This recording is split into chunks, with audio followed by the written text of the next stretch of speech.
សូមលើកតាទាំងអស់គ្នាបាទតាំងច្បាប់លេខទាំងគ្នាបាទបើខាងក្រោយផងបាទ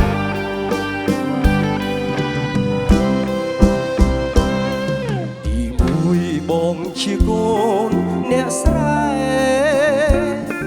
ទីពីរឪម៉ែបងជាអ្នកក្រទីបីឋានៈបងកាំងសេក4ឡានល្អក៏បងមិនហ៊ានប្រាថ្នាទី5ខែឆ្នាំយើងមិនត្រូវគ្នា6វិជាមិនចប់បរិញ្ញា7បងឈ្មោះបដោះបដងស្នេហា8វាសនាបងស្រាលសុំលេង9ឋានៈស្ងួនវាសំនឹងពី10បងស្រែក្នុងភ្នែកម្ដាយស្រី11បងនឹងអូនដូចមេនឹងដី12រាល់ថ្ងៃ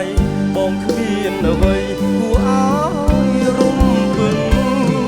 13ដីបងមានគ្មានហាងឆេ14ខ្លួនឯងជាប្រុសមាត់រឹង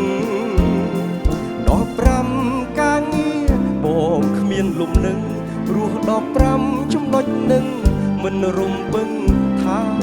ជួបឡើ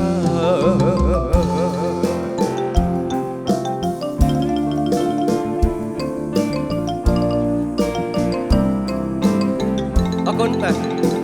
ដល់លេង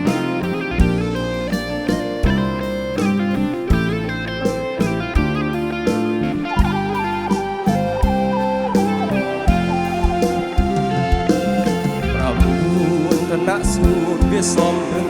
ពី10បងស្រែក្នុងភ្នែកម្ដាយស្រី11បងនឹងអូនដូចមេនឹងដី12រាល់ថ្ងៃបងគ្មានអ្វីគួរឲ្យរំពឹង13ដីបងមានគ្មានហាងឆេ14ខ្លួនឯងប្រុសមាត់រឹង15ការងារបងគ្មានលំនឹងព្រោះ15ចំណុចនឹងមិនរំពឹងថា